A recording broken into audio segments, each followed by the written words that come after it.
Well, tens of thousands of people in the Bay Area had their morning commutes turned upside down today thanks to an hours-long BART shutdown. Tonight, officials say the system-wide outage was due to a computer problem, just the latest of several incidents impacting BART riders this year. KTVU's John Kinjack joining us live in Walnut Creek tonight, where frustration is growing. John. Yeah, Christina, there were some minor delays on BART here in the East Bay earlier this evening, but nothing like the 7-hour shutdown we saw earlier this morning. Still, some riders I spoke to say when you take it all together, these recent issues may deter them from taking BART in the future.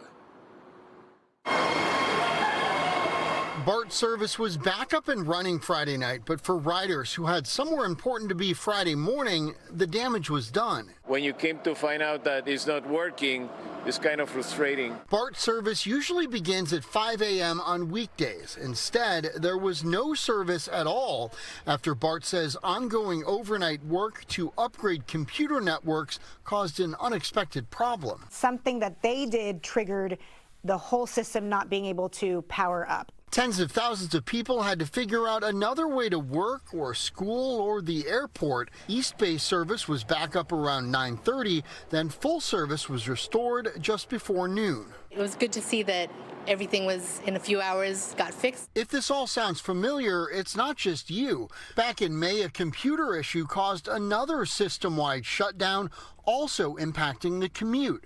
BART says that was triggered by a power outage. It is not similar or identical to what is happening today. It was the same system. Also in May, the Green Line was out of service for several days following a fire at the San Leandro station. And just a week ago, an equipment problem on the BART tracks in the Transbay Tube caused major delays between Embarcadero and West Oakland. We've seen a few of these BART meltdowns in the last few months. It's not okay. It's going to happen from time to time. It's happening, in my view, too much. And I know BART is taking it seriously in terms of figuring out what they need to do to upgrade the system so it stops happening. State Senator Scott Wiener says days like this underscore what an essential role systems like BART play in day-to-day life. And that's why we're fighting so hard to prevent service cuts.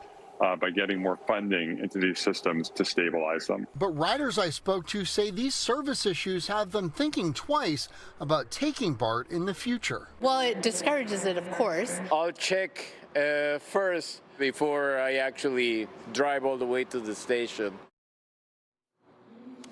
And BART says they are continuing to investigate exactly what caused the problem this morning, and they expect to present more information on that at next Thursday's Board of Directors meeting. Christina?